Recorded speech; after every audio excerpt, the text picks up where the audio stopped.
Terima kasih pemirsa, Anda masih bersama kami di Nusa Tenggara Timur hari ini.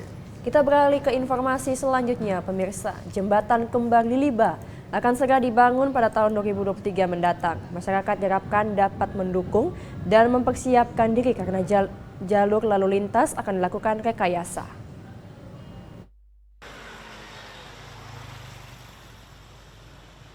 Jembatan Liliba sebagai penghubung wilayah Kupang bagian timur dengan bagian barat ini telah berusia 32 tahun. Seiring berjalannya waktu, masyarakat terus bertambah dan perkembangan wilayah pun semakin luas.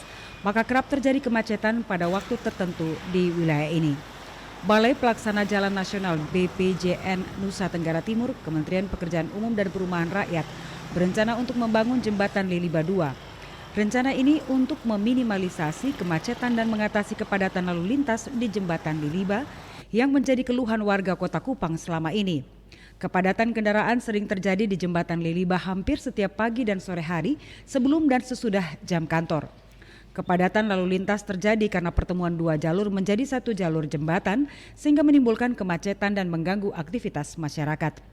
Tahun 2023 duplikasi jembatan Liliba akan segera dibangun dan rencananya pembangunan berjalan selama 1 tahun. Rekayasa lalu lintas pun akan dilakukan untuk melancarkan pembangunan jembatan tersebut. Jembatan Liliba akan segera kita bangun. Pada awal tahun 2023 kami sudah akan memulai pelaksanaan konstruksinya dan akan berakhir di bulan Desember tahun 2023. Jadi tahun 2024 awal masyarakat sudah bisa menggunakan duplikasi jembatan Liliba atau jembatan kembar ini, bahwa pasti akan ada rekayasa lalu lintas berupa pengalihan arus untuk sementara dalam jangka waktu 1 tahun demi kelancaran pembangunan jembatan Kembar Liliba 2 dan demi keselamatan pengguna jalan itu. Untuk kelancaran pembangunan tersebut, mohon dukungannya kepada kami hingga pada saat pembangunan itu terjadi, kami akan mengalihkan arus lalu lintas bagi kendaraan yang bertonase besar sehingga tidak terjadi kemacetan pada saat pekerjaan itu berjalan. Nah, mohon kesabaran buat masyarakat seluruhnya sehingga pekerjaan pembangunan jembatan Liliba 2 ini tentu terjadi hambatan-hambatan besar, sehingga mohon kerjasamanya untuk pembangunan tersebut untuk kedepannya, untuk kebaikan masyarakat Kota Kupang juga. Tim Liputan TVRI NTT. Pemirsa, pagelaran Festival Alat Musik Tradisional NTT Sasando mendapat penghargaan dari Rekor Muri dengan berhasil memainkan 1000 sasando yang ada di Labuan Bajo yang dihadiri khusus oleh Ibu Negara Iriana Joko Widodo.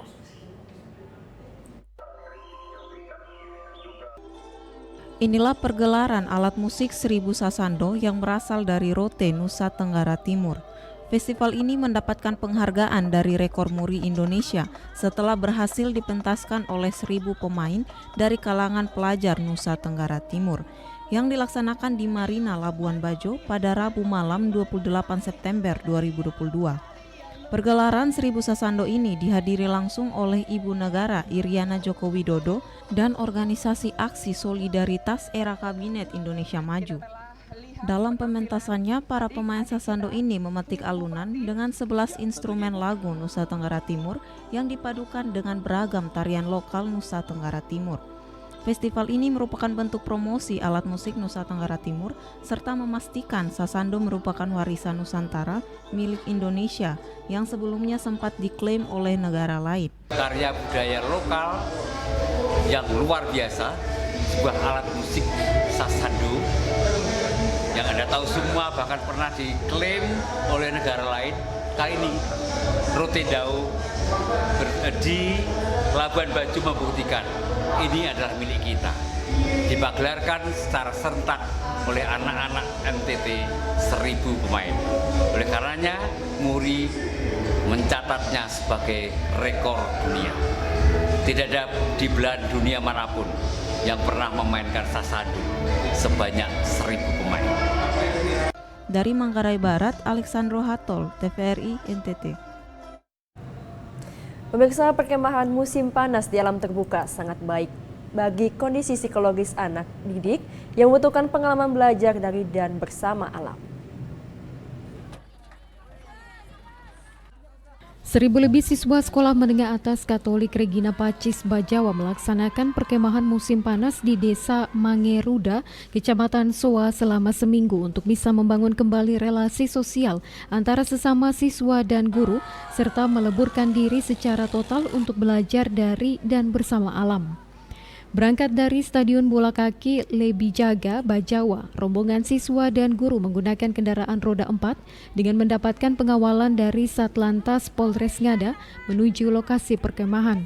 Suasana ceria meliputi wajah para siswa yang selama seminggu akan melaksanakan berbagai macam kegiatan, termaksud kegiatan peduli lingkungan dan pentas seni serta hidup tanpa handphone, sesuai kesepakatan dengan orang tua siswa dan para pendidik serta siswa itu sendiri.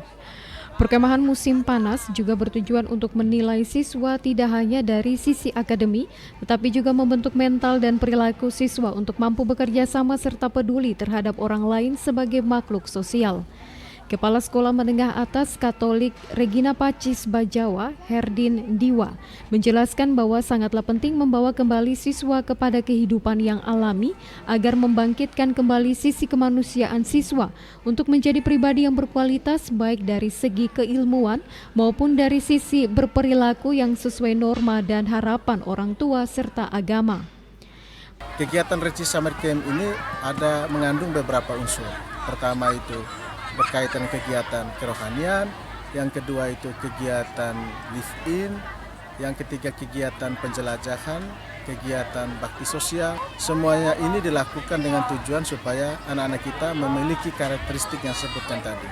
Menjadi seorang pejuang, menjadi seorang siswa yang memiliki daya ketahanan yang tinggi, menjadi siswa yang memiliki kerja keras, kerjasama, tanggung jawab. Semua hal itu yang diinginkan oleh lembaga pendidikan ini. Perkemahan musim panas kini menjadi agenda tahunan agar lebih mendekatkan siswa kepada alam dan lebih peduli terhadap sesama dan lingkungan, sehingga kecerdasan emosional siswa bisa terjaga dengan baik dan mampu menjadi pribadi yang berguna bagi bangsa dan negara di kemudian hari. Dari Kabupaten Ngada, Leksi Nunu, TVRI NTT. Masih dari Kabupaten Ngada, pemirsa, Kabupaten Ngada tersebut ternyata dengan berbagai kekayaan tanaman bambu, ini bisa diolah menjadi barang seni dengan harga yang tinggi, serta mampu menjadi penopang utama penghasilan bagi masyarakat. Hal ini dibuktikan oleh salah seorang pengrajin kerajinan yang berbahan dasar bambu yang mampu memperbaiki ekonomi keluarga di masa upaya pemulihan ekonomi oleh pemerintah. Nusa Tenggara Timur terkenal juga dengan provinsi yang menghasilkan tanaman bambu dengan kualitas terbaik dunia. Salah satunya adalah Kabupaten Ngada yang terkenal sebagai habitat berbagai macam jenis tanaman bambu yang bernilai ekonomi tinggi. Selain bermanfaat bagi kehidupan manusia untuk dijadikan sebagai bahan pembuatan rumah, tetapi olahan tanaman bambu agar dijadikan sebagai souvenir yang menarik, kini sangat diminati oleh penduduk lokal maupun wisatawan domestik dan mancanegara.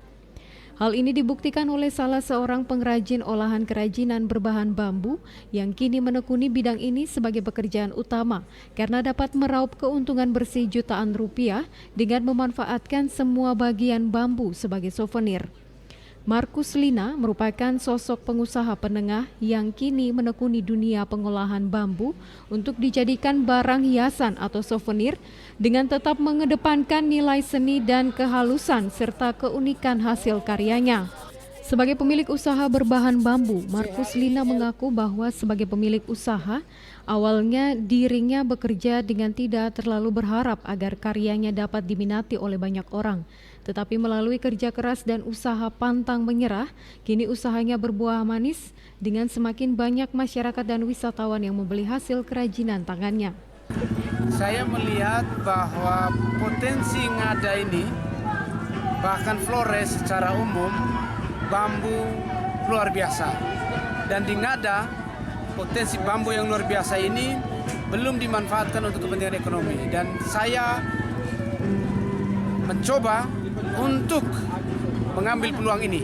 Dan itu sejak 2014 sudah saya lakukan mulai dari saya berjalan mulai dari trotoar, saya berjualan sampai dengan J20 di Serpa Meeting kedua di Labuan Bajo, saya membawa produk-produk saya, produk bambu. Markus Lina sangat berharap agar generasi muda, khususnya yang berada di Kabupaten Ngada, agar lebih jeli melihat peluang usaha dengan memanfaatkan potensi lokal yang ada, termaksud tanaman bambu, demi memulihkan ekonomi keluarga serta menciptakan lapangan kerja sendiri. Dari Kabupaten Ngada, Leksi Nunu, TVRI NTT.